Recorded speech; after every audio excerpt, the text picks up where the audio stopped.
Assalamualaikum warahmatullahi wabarakatuh. Perkenalkan, nama saya Arlita Julianti, Program Studi Manajemen Informatika. Di sini saya akan menampilkan video pembelajaran mata kuliah Teknologi Informasi dengan dosen pengampu Dr. Fisman Bedi, MM, MSI. Judul yang akan saya bahas di video kali ini yaitu Penerapan Teknologi Informasi di Bidang Pendidikan. Belajar tanpa adanya teknologi rasanya sudah tidak mungkin lagi di zaman yang serba modern ini. Dan juga peranan teknologi informasi dan komunikasi di bidang pendidikan kini sudah sangat banyak. Apa sih yang dimaksud dengan teknologi informasi itu? Teknologi informasi merupakan suatu teknologi yang memiliki fungsi dalam mengolah data, memproses data, memperoleh, menyusun serta menyimpan dan mengubah data dengan segala macam cara untuk mendapatkan informasi yang bermanfaat atau juga berkualitas.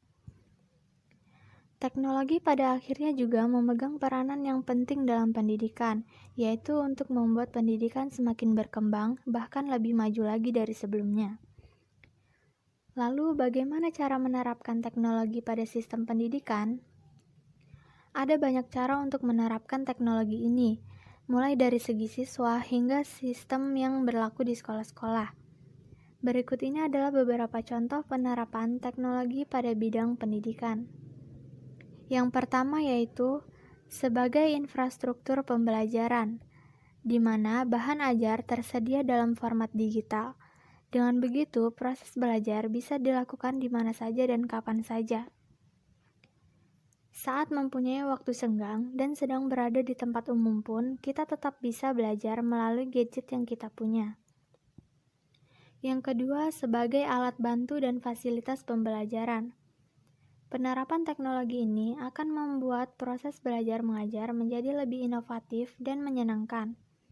Sehingga kita tidak perlu lagi menggunakan papan tulis dan kapur sebagai alat utama untuk belajar.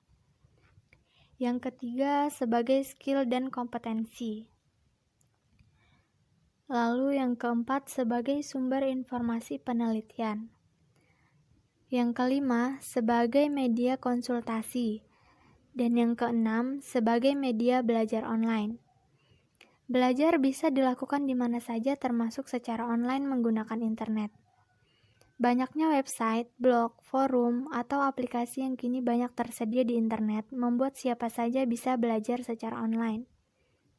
Contohnya seperti perpustakaan online, yaitu perpustakaan dalam bentuk digital yang menggunakan internet sebagai wadahnya. Adapun demikian, peran teknologi informasi dan pendidikan juga mempunyai kelebihan serta kekurangannya.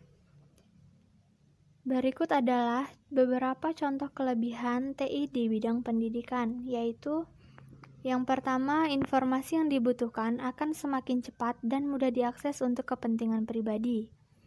Yang kedua, inovasi dalam pembelajaran semakin berkembang dengan adanya inovasi e-learning yang semakin memudahkan proses pendidikan. Dan yang ketiga, kemajuan TI juga akan memungkinkan berkembangnya kelas virtual atau kelas yang berbasis telekonferensi yang tidak mengharuskan sang pendidik dan peserta didik berada dalam satu ruangan. Selanjutnya, ada beberapa contoh kekurangannya, yaitu yang pertama, penggunaan internet memerlukan infrastruktur yang memadai. Yang kedua, penggunaan internetnya mahal. Yang ketiga, kurangnya pergaulan di kalangan masyarakat. Yang keempat, beberapa mengalami masalah di penataan ekonomi yang lemah. Sekian penjelasan yang dapat saya sampaikan. Kurang lebihnya saya mohon maaf. Terima kasih. Wassalamualaikum warahmatullahi wabarakatuh.